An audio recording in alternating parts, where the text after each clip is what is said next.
November 5th, 1854, Guy Fawkes Day. On the Inkerman Ridge, high above the besieged fortress city of Sevastopol, there is no celebration. There is only the cold. A thick, wet fog, born from the Black Sea, crawls across the rocky plateau. It clings to everything, reducing visibility to a mere 30 yards. It is a cold, grey, silent world, broken only by the drip of drizzle from the dense, waist-high scrub oak that covers the uneven ground. It is 05:45 in the morning. This is the pre-dawn of a nightmare. This ridge is the vulnerable right flank of the entire British siege line. Holding this critical position is the British 2nd Division, or what is left of it. They are exhausted, ravaged by cholera, and utterly exposed. Their commander, de Lacy Evans, is sick, leaving the fiery Major General John Pennefather in acting command. He has just 2,700 men and a handful of guns to defend this vital ground. They are a thin red line against the vastness of the Russian Empire. The Crimean War has ground to a stalemate. The massive Allied naval base at Balaclava, the port that supplies the British and French armies, is secure. The siege of Sevastopol, the jewel of Russian naval power in the Black Sea, continues.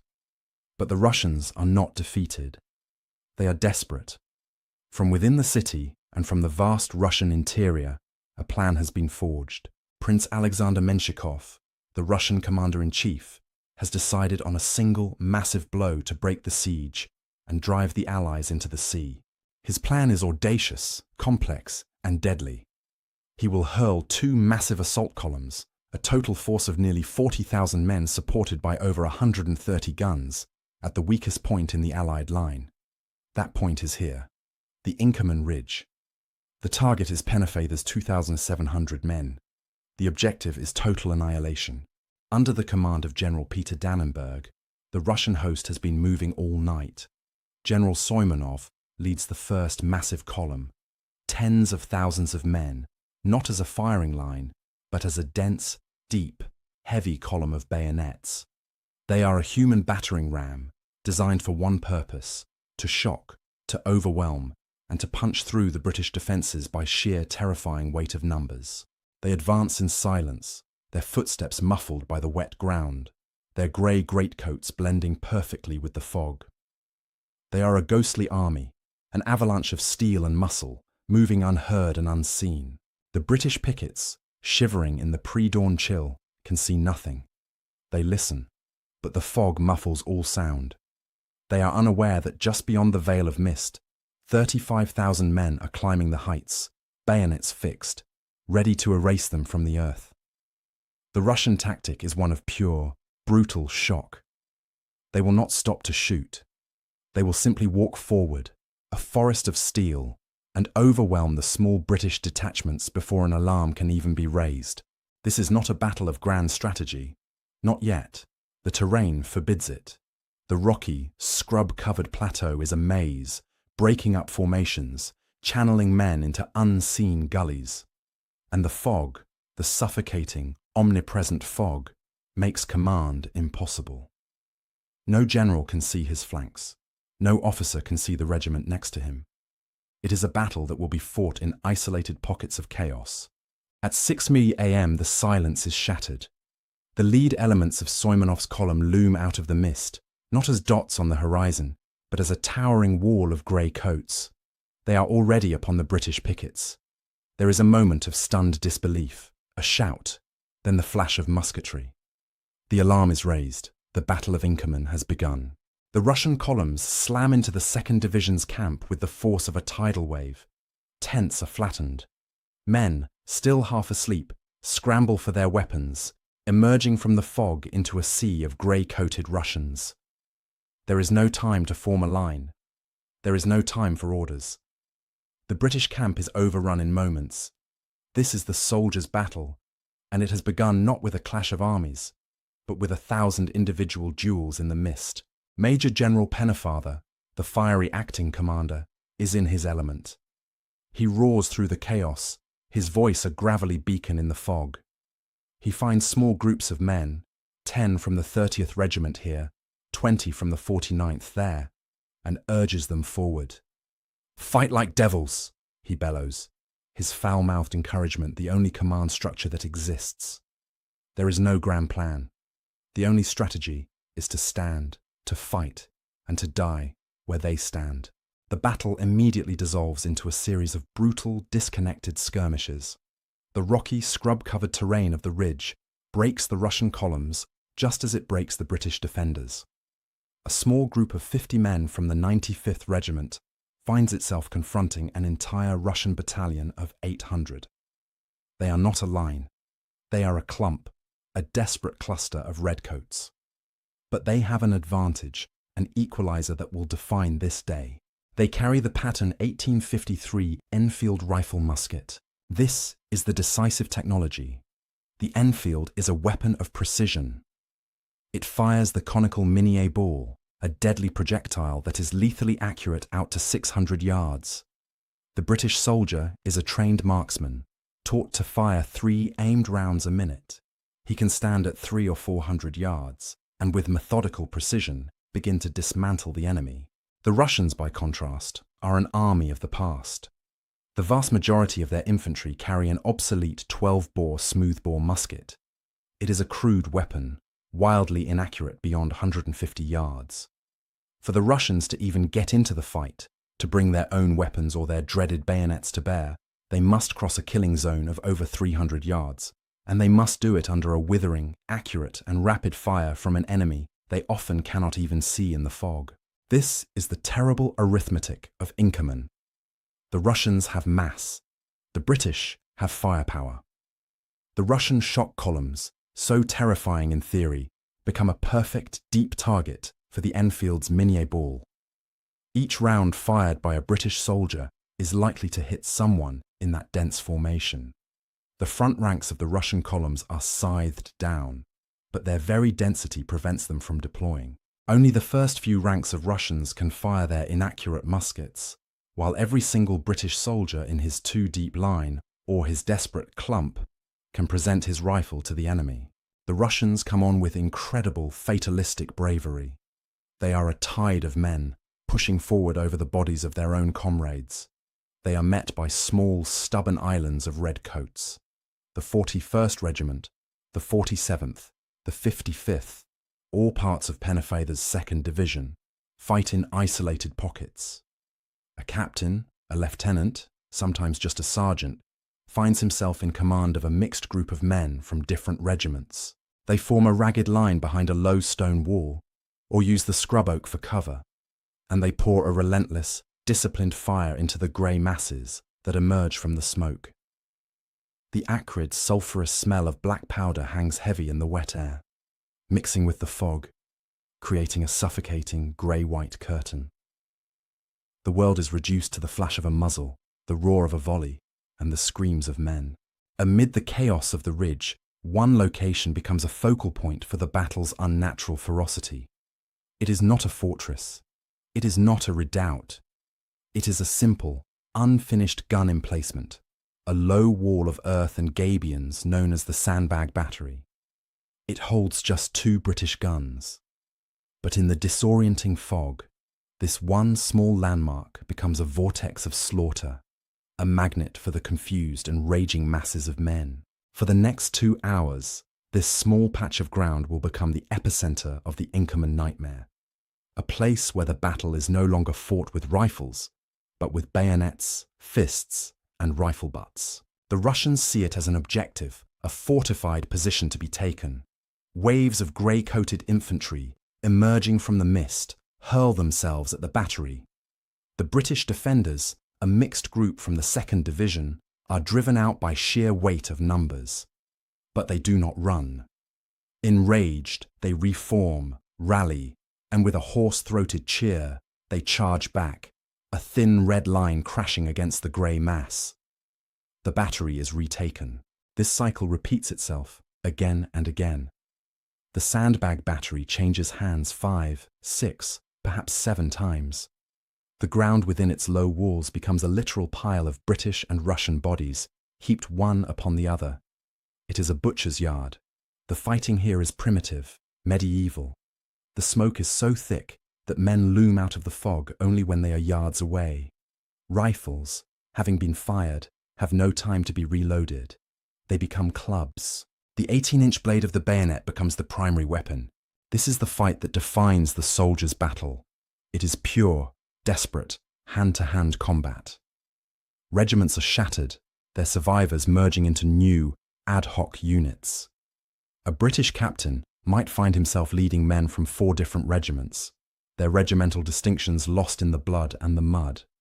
They are united only by their red coats and their stubborn refusal to yield. The fog muffles the sound of the wider battle, creating an intense, claustrophobic hell. The only sounds are the grunts of exertion, the clash of steel, and the screams of the wounded at close quarters. Into this meat grinder, the first British reinforcements begin to arrive. The Guards Brigade, the Elite Grenadier, Coldstream, and Scots Fusilier Guards marches up the ridge. They are the flower of the British Army, but they are marching blind, directly into the heart of the chaos.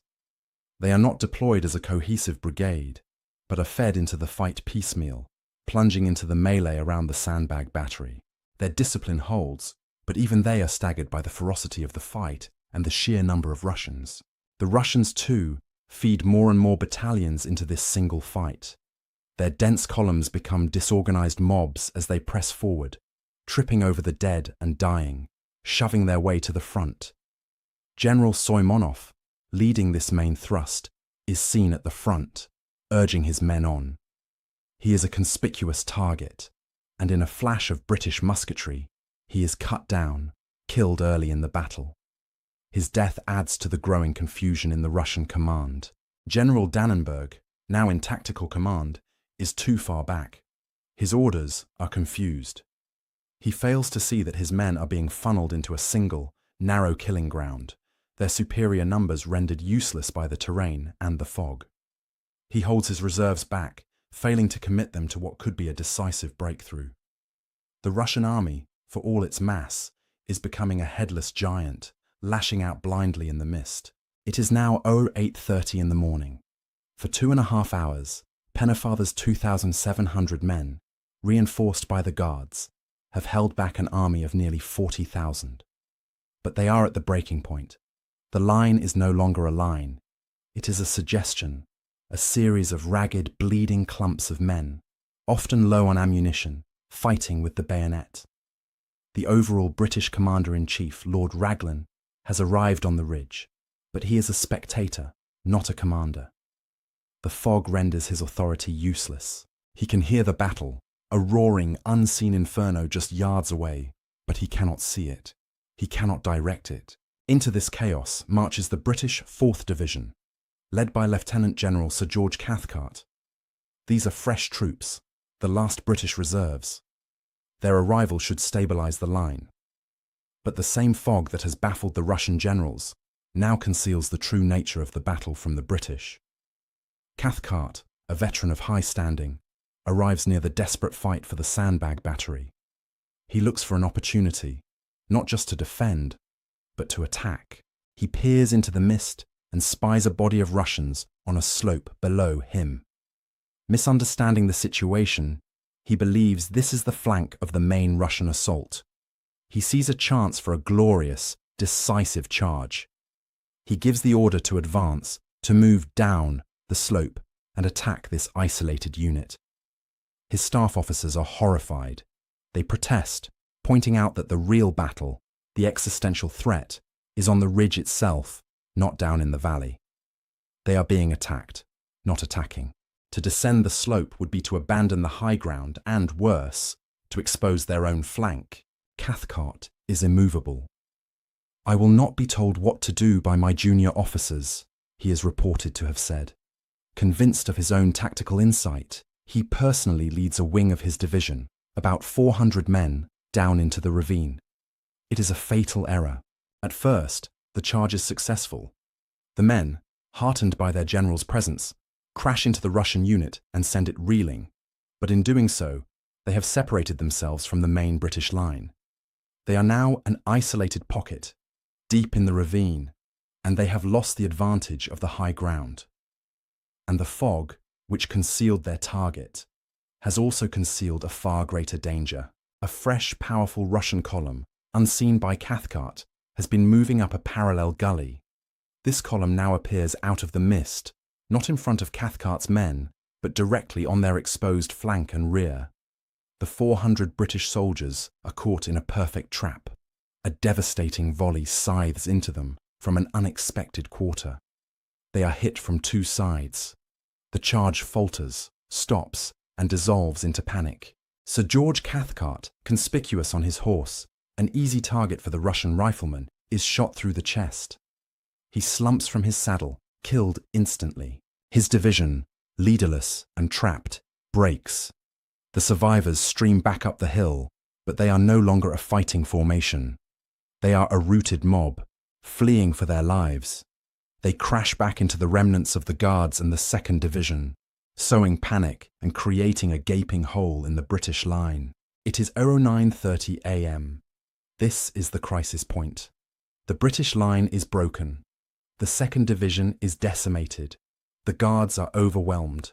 The 4th Division is in flight. The Russians, sensing the collapse, surge forward with renewed determination. The ridge is about to be lost. The Battle of Inkerman is about to be lost. The time is 09:30 a.m. Cathcart is dead.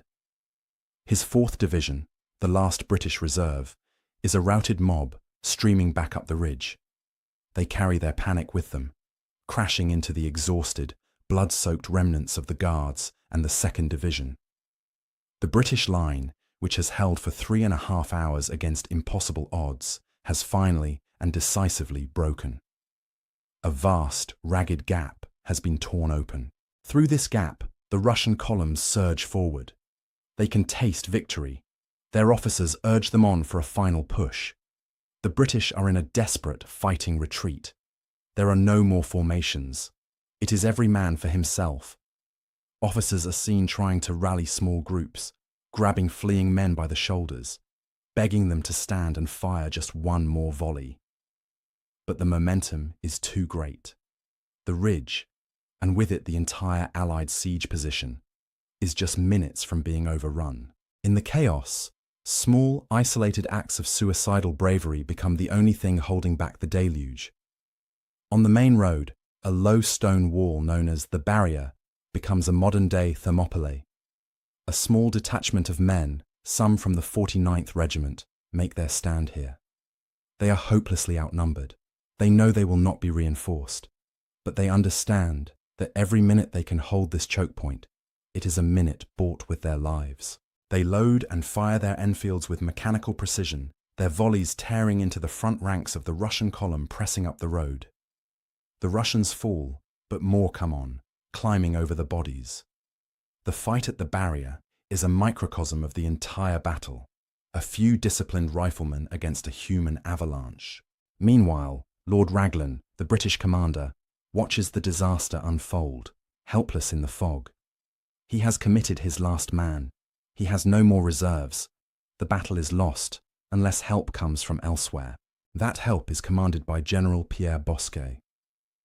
Bosquet is the French commander of the Observation Corps, stationed some distance away. He is under strict orders to remain in his position, to guard the flank of the French siege lines. But for hours, he has been listening. The sound of the battle on the British ridge has been a constant muffled roar. But now, that roar has changed. It has become a desperate crescendo, the unmistakable sound of a crisis. He can see British stragglers and wounded men coming back from the ridge. He understands, in a moment of pure tactical clarity, that his orders are irrelevant. If the British right flank collapses, his own position will be meaningless. The entire Allied army will be doomed. He makes the decision that will save the day. He will disobey his orders. He turns to his men. These are not the redcoats of the British line. They are the French, and foremost among them are the Zouaves. They are colonial troops recruited from North Africa, famous for their distinctive, colourful uniforms of baggy red trousers, blue jackets, and red fezes. They are known for their ferocity, their agility, and their élan. Bosquet does not hesitate. He orders his corps, some 8,000 strong, to march immediately to the sound of the guns. It is now past 10 Gauss a.m. The British are on their last legs. And then, out of the fog, on the extreme British right flank, the very flank the Russians were trying to turn, the French appear. The Zouaves crash into the battle. They do not plug the gap in the British line. They do something far more decisive. They launch a ferocious, bayonet-first flank attack directly into the side of the main Russian assault columns. The effect is instantaneous and catastrophic. The Russians, who have been focused entirely on the broken British lines to their front, are completely stunned by this sudden, violent attack from an unexpected direction. These new soldiers look like devils. Their bright uniforms are stark contrast to the grey mist, their high-pitched yells cutting through the din. The French chasseurs, elite light infantry, join the attack, their rifle fire adding to the chaos. The Russian columns, already disorganized by hours of fighting and the loss of their officers, cannot wheel to face this new threat. They are being hit in the front by the British remnants and torn apart from the side by the French. The tide of the battle, in a matter of moments, has turned. The French attack is not a subtle maneuver. It is a primal scream. The Zouaves and chasseurs, fighting with a fury that matches the desperation of the British, tear into the flank of the Russian masses. This is the decisive moment. The Russian soldiers, who have shown such fatalistic bravery in their frontal assaults, are not prepared for this. Their dense columns, their greatest strength, now become their greatest weakness. They are a deep, vulnerable target, unable to turn and face this new enemy without dissolving into a panicked mob. The effect on the exhausted British is electric. They have been fighting for their lives, giving ground inch by bloody inch. Now they hear the high-pitched yells of the French. They see the baggy red trousers of the Zouaves crashing into the grey-coated ranks, and they find a new strength. A ragged, hoarse cheer goes up from the remnants of the Guards, the 49th and the 95th. They are no longer alone. Major General Pennefather, his voice raw, urges his men forward in one last great effort. The battle transforms. It is no longer a desperate defence. It is a counterattack. The shattered British clumps, now supported by the French charge, surge forward. The thin red line, for hours a crumbling breakwater, now becomes a wave, pushing the tide of greycoats back. And then, the battlefield's primary general, the fog, begins to abdicate. Around 11 a.m., the thick, wet mist that has defined and dominated the battle finally begins to thin and lift. Patches of pale, watery sunlight break through. For the first time that day, commanders can see the field. What they see is a charnel house. The Inkerman Ridge is a carpet of dead and dying men, a panorama of chaos. But for the Allied commanders, Lord Raglan and General Bosquet, this new visibility allows for something that has been impossible all morning: coordination. Lord Raglan can finally bring his most powerful weapons to bear. He has two massive 18-pounder siege guns, weapons not meant for a fluid battlefield, but for smashing the stone walls of Sevastopol. They had been dragged up to the ridge hours before, but in the fog, they were useless, their crews unable to see a target. Now, they can. The gunners sight their targets, the dense, massive Russian columns, now fully exposed on the slopes. The 18-pounders open fire with a deafening roar. Each iron ball, weighing 18 pounds, smashes into the Russian formations, tearing a bloody lane through dozens of men. This is not the clean kill of a Minié ball. This is industrial slaughter. The Russian smoothbore artillery, which has been firing largely blind, is systematically silenced by the superior range and accuracy of the British guns.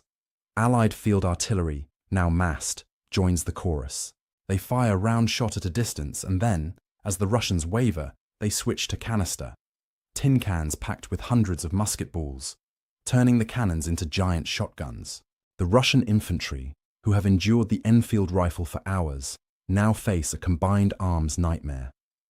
They are being hit in the front by the resurgent British infantry, in the flank by the French bayonet, and from a distance by a relentless, accurate, and devastating artillery bombardment. Their own command structure is in tatters. General Soimanov is dead. General Dannenberg, whose complex plan has dissolved into a bloody brawl, has no answer. He has failed to commit his reserves effectively, and now it is too late. Those reserves, standing in dense columns, become perfect targets for the Allied guns. The Russian bravery, so astounding in the morning's attack, finally breaks. The assault falters. The dense columns begin to recoil. It is not a panicked rout, not yet. It is a slow, agonizing, and bloody withdrawal. The Russians begin to fall back from the sandbag battery, from the barrier, from the ridge itself. They are a broken army, leaving thousands of their comrades behind on the fog-soaked ground.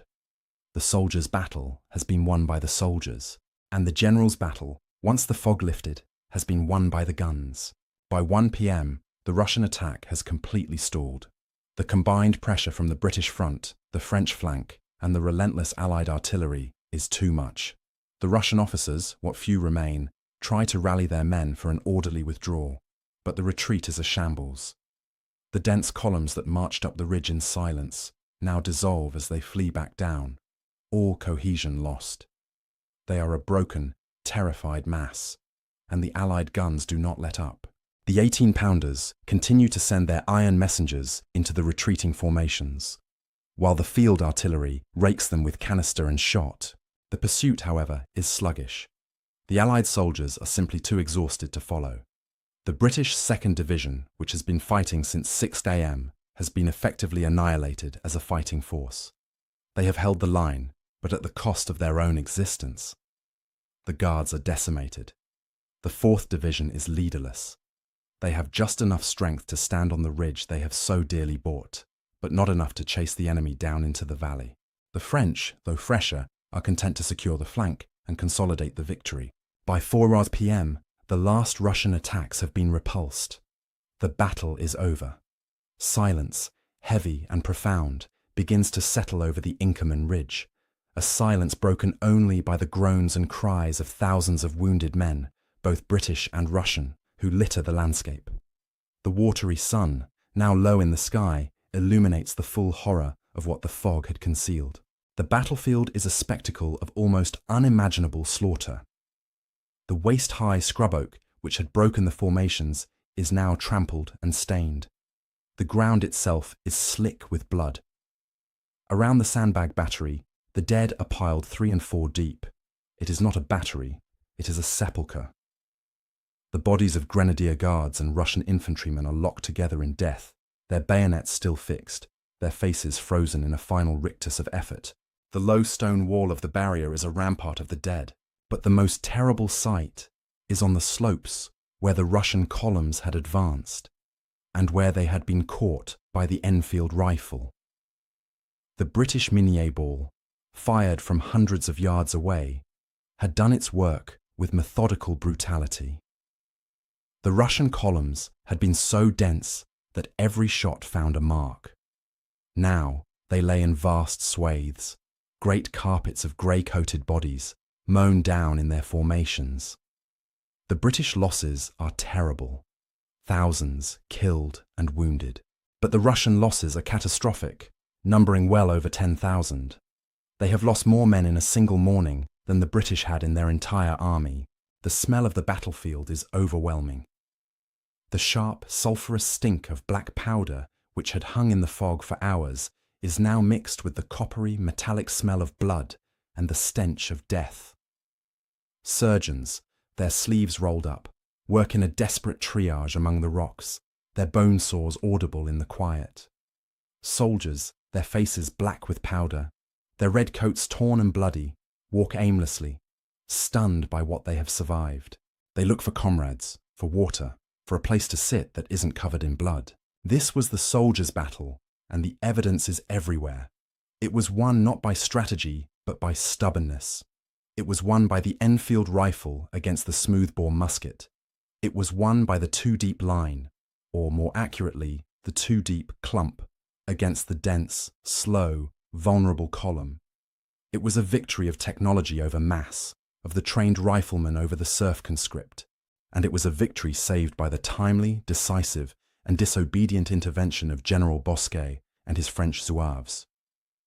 The Russian plan, so complex and so reliant on surprise, had been shattered by the fog that was meant to be its cloak, and by the sheer bloody-minded determination of the 2,700 men they had expected to simply sweep aside. The victory at Inkerman was not a triumph of generalship.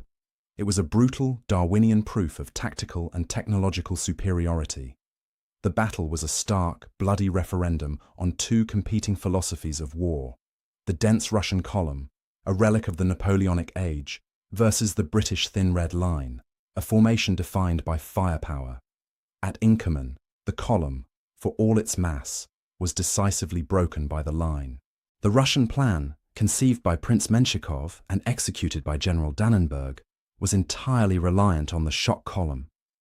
This was the doctrine of brute force. The Russians advanced in battalion columns, narrow, deep formations of men, sometimes 50 ranks deep. The theory was that this human battering ram, a solid mass of men with bayonets fixed, would crash into the weak British line and shatter it through sheer physical weight and psychological terror. In this formation, the individual soldier was irrelevant. He was merely a component of the mass. The vast majority of these men, armed with the obsolete 12-bore smoothbore musket, could not even fire their weapons. Only the men in the first few ranks could engage the enemy. The rest were there to add weight to the push. This tactic had two fatal flaws. First, it required coordination, which the fog and the complex plan made impossible. The columns became disorganized mobs, stumbling into each other in the mist. Second, and far more decisively, the column was the perfect target for the British infantrymen. The British soldier, by contrast, was trained to fight in the Thin Red Line. This formation, only 2 ranks deep, was designed to do one thing: maximize firepower. Every single soldier in the line could present his rifle to the enemy. At Inkerman, the terrain and the surprise attack shattered these lines. But the principle of the line survived. The ad hoc clumps of men, those small groups of 50 from the 95th or 30 from the 49th, instinctively formed small, 2-deep firing lines behind rocks, scrub oak, or low stone walls, and the weapon they carried was a war winner. The Patton 1853 Enfield rifle musket was, quite simply, the most advanced military rifle on Earth. It was rifled, not smoothbore, which imparted a spin to its bullet. And that bullet was the revolutionary Minié ball, a conical piece of lead that expanded in the barrel, gripping the rifling to create a tight seal. The result was a weapon that was lethally accurate out to 600 yards, and in the hands of a trained soldier could kill at 800 yards or more. This technological gap created the horrific arithmetic of the battle. The Russian soldier, with his smoothbore, was ineffective beyond 150 yards. To even begin the fight, he had to advance across more than 300 yards of open ground, while the British soldiers stood, aimed, and methodically dismantled his formation. The dense column, meant to be so terrifying, simply became a deep reservoir of targets. A Minié ball, fired into that mass, could not fail to hit someone. This is why small groups of British soldiers could hold off entire Russian battalions. 50 Enfields, firing 3 aimed rounds a minute, could put 150 accurate long-range bullets into an advancing column before the Russians had even leveled their muskets. The front ranks of the column would be torn apart, tripping the ranks behind, creating a bottleneck of the dead and wounded. The soldiers' battle was won by the individual British soldier, empowered by a rifle that gave him the firepower of a small artillery piece. The Russian, brave as he was a victim of a doctrine and a technology that had been rendered obsolete. Inkerman was the Enfield's bloody debut, and it proved that mass could no longer overcome firepower. If Inkerman was the soldiers' battle, it was because it was so profoundly failed by its generals. The fog of war was not merely a metaphor. It was a physical, suffocating reality that rendered centralized command utterly impotent. On this confused, scrub-covered plateau, the intricate plans of princes and generals dissolved, leaving the fate of the battle in the hands of sergeants, captains, and the private soldier. The Russian command structure was a perfect example of this collapse. Prince Alexander Menshikov, the Russian commander-in-chief, had conceived of a grand, complex, two-pronged assault. It was a plan that required precise timing, coordination, and communication between his two main columns, led by General Soimonov and General Dannenberg. The fog, combined with the difficult terrain, ensured this coordination would never happen. From his vantage point, Menshikov could see almost nothing of the battle he had initiated. He had unleashed a 40,000-man avalanche, but had no way to steer it. General Peter Dannenberg, given tactical command of the assault, was equally ineffective. He was too far from the front, a victim of the same sensory deprivation as everyone else. He received confused reports from the mist. He couldn't see that his dense columns were being funneled into a few narrow, lethal corridors. He failed to understand the crisis at the Sandbag battery, and crucially, he failed to commit his reserves when a single coordinated push could have broken the British line. When General Soimonov, leading the first column, was killed early in the fighting, the main Russian thrust was effectively decapitated. The columns continued to push forward out of sheer unthinking momentum, but without a guiding intelligence. It was a headless giant, powerful, but blind. The Allied command was scarcely better. Lord Raglan, the British commander-in-chief, rode to the ridge, but he and his staff were little more than high-ranking spectators. He was a general who could hear his army being annihilated just a few hundred yards away, but could do nothing to influence the fight. He could not move divisions, redirect artillery, or exploit weaknesses, because he could see none. His presence was a moral one, but tactically he was irrelevant. This vacuum of high command was filled by two very different types of leaders. First was the tragic and fatally arrogant Sir George Cathcart. His arrival with the 4th Division was the moment of reinforcement the British desperately needed. But blinded by the fog and his own self-assurance, he fatally misread the battle, launching his disastrous charge down the slope. His death was a direct result of a commander acting on flawed information, a microcosm of the entire battle's confusion. The second, and far more effective leader, was Major General John Pennefather. He was the antithesis of the distant strategic general. He was the man on the spot, the ultimate NCO. He didn't try to command the battle. He commanded the fight. He rode his horse through the chaos, from one desperate clump of men to the next.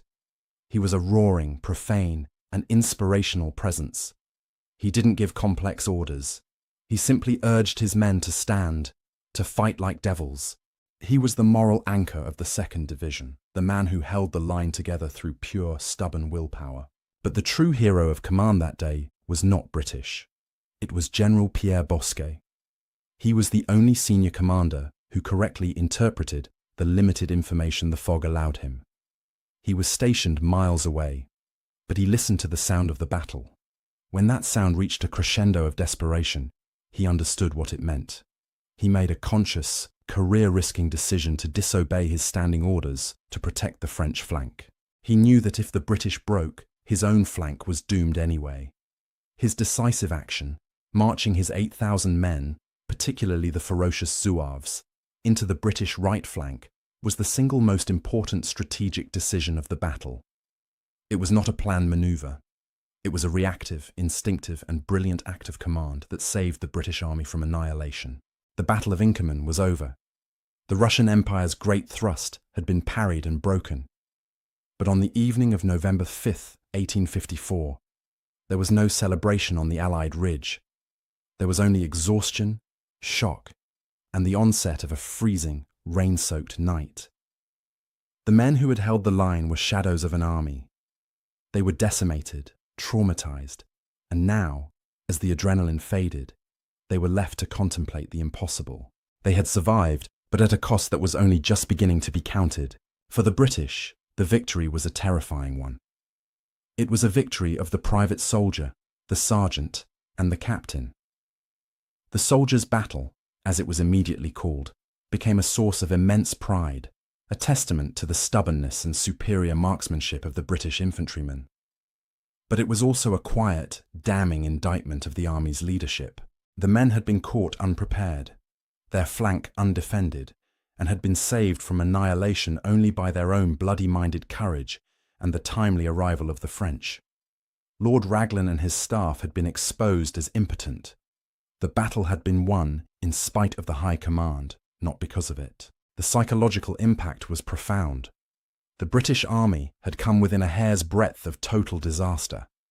Had the fog not lifted, or had General Bosquet not disobeyed his orders, the siege lines would have been broken, the army cut in two, and the campaign in the Crimea would have ended in a catastrophic rout. This knowledge settled over the camp with the cold, wet fog of the evening.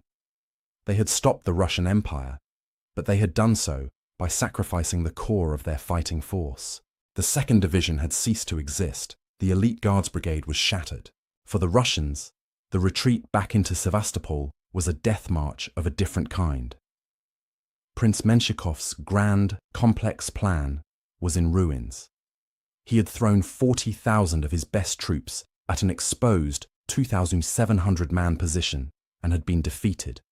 The blow to Russian morale was devastating.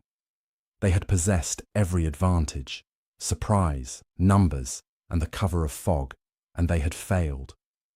Their tactics were exposed as archaic, their smooth-bore muskets as tragically obsolete. The sight of the retreating columns, broken and bleeding, streaming back into the city, confirmed to the defenders of Sevastopol that there would be no swift relief. The siege would go on. The victory at Inkerman did not win the war. It did not even win the siege. It merely ensured that the war would continue. It was a purely defensive victory, one that prevented the Allies from losing. But it had cost them their offensive power. The British Army was bled white, in no condition to launch an assault on the city. And now, a new enemy, more implacable than the Russian army, was making its advance. The battle had been fought on November 5th. Just over a week later, on November 14th, the weather that had been a co-conspirator in the battle's chaos turned into the main antagonist. A great wind, a hurricane-force storm, swept across the Black Sea and slammed into the Allied camps. It was a catastrophe on an almost biblical scale. The storm shredded the British tents, flattened their encampments, and turned the plateau into a sea of frozen mud. But the real disaster happened at the port of Balaclava. The hurricane caught the Allied supply fleet at anchor. Ships were smashed against the cliffs, sunk in the harbour. Most critically, the ship carrying the British Army's entire winter supply, all of its greatcoats, winter boots, tents, medical supplies, and food, was lost, sent to the bottom of the sea. The army that had survived the Russian columns was now left to face the full fury of a Russian winter, with no food, no warm clothing, and no shelter. The victory at Inkerman, so dearly bought by the soldiers' blood, was about to be squandered. The battle had stopped the Russian Empire, but it had also set the stage for a new, grinding, and far more terrible war. A war of logistics, disease, and survival against the ice and the snow. The glorious, chaotic brawl of the soldiers' battle was over. The long, grim, trench-bound agony of the siege was about to begin. The glorious, chaotic brawl of the soldiers' battle was over. The long, grim, trench-bound agony of the siege was about to begin. The Russian Empire, though bloodied and repulsed, was not defeated. It could simply wait, secure within the fortress of Sevastopol, and let its most powerful ally, General Winter, finish what its columns could not. The British Army had won the battle, but, in doing so, had condemned itself to remain on the Inkerman Ridge, and it was a ridge it was utterly unprepared to occupy. Just 9 days after the battle, on November 14, 1854, the true cost of the victory became apparent. The great storm, a hurricane of terrifying force, tore across the Crimea. It was a logistical apocalypse. The flimsy tents of the British camp, already damaged, were ripped from the earth and sent flying. The ridge, a field of mud and blood, became a frozen, wind-swept wasteland. Men who had survived the bayonets of the sandbag battery now huddled behind low stone walls, exposed to freezing rain and snow. But the real catastrophe unfolded at the port of Balaclava. The storm drove the Allied supply fleet into the cliffs. Over 20 ships were wrecked. Among them was the Prince, a steamer carrying the British Army's entire store of winter clothing. 40,000 greatcoats, tens of thousands of winter boots, thermal undergarments, tents, and vital medical supplies were all sent to the bottom of the Black Sea. It was a blow more devastating than any Russian charge. The British Army, victorious at Inkerman, was now stranded on a barren plateau, with no shelter, no warm clothing, and no food, at the onset of one of the most brutal winters on record. The victory had been won by the soldier. The peace, it seemed, would be lost by the High Command's total failure of logistics. The 7-mile road from the port of Balaclava to the siege lines above Sevastopol was nothing more than a dirt track. The winter rains and snow turned it into an impassable river of knee-deep glutinous mud. The few supplies that had been saved could not be moved. The army's transport animals, starved and overworked, died in their thousands, their corpses left to freeze in the mud. For the veterans of Inkerman, this was a new, insidious, and far more terrible kind of war. The fight in the fog had been hot, chaotic, and terrifying, but it had lasted mere hours. This new war was a slow, cold, grinding process of decay, a battle fought every minute of every day for months. The heroes of the 2nd Division, the Guards, and the 4th Division, their red coats now tattered, faded, and crawling with lice, began to die. They died not from Russian bullets, but from frostbite, which turned their feet black and pulpy. They died from scurvy, their teeth falling out from malnutrition. They died in their thousands from dysentery and cholera, which swept through the filthy frozen camps. A terrible irony settled over the ridge. The British soldier, armed with the superior pattern 1853 Enfield, had decisively proven his technological and moral superiority over the Russian conscript. But that same soldier was now being dismantled by an enemy his rifle could not touch, his own army's incompetence. While Russian soldiers were relatively well fed and housed inside Sevastopol, the victorious British, camped on the ridge they had won, were reduced to huddling in shallow, flooded ditches, sometimes barefoot in the snow, their feet wrapped in rags. The smell of acrid gunpowder smoke was replaced by the stench of sickness, gangrene, and human waste. The soldiers' battle had stopped the Russian Empire. It had confirmed the British infantrymen as the most formidable in the world. But it was a Pyrrhic victory.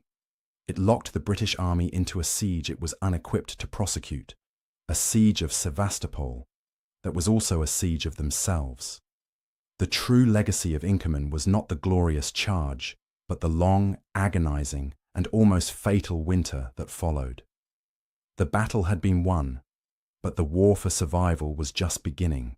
The battle on the Inkerman Ridge was, in the end, a savage and bloody microcosm of the entire British Empire. It was an army of contradictions.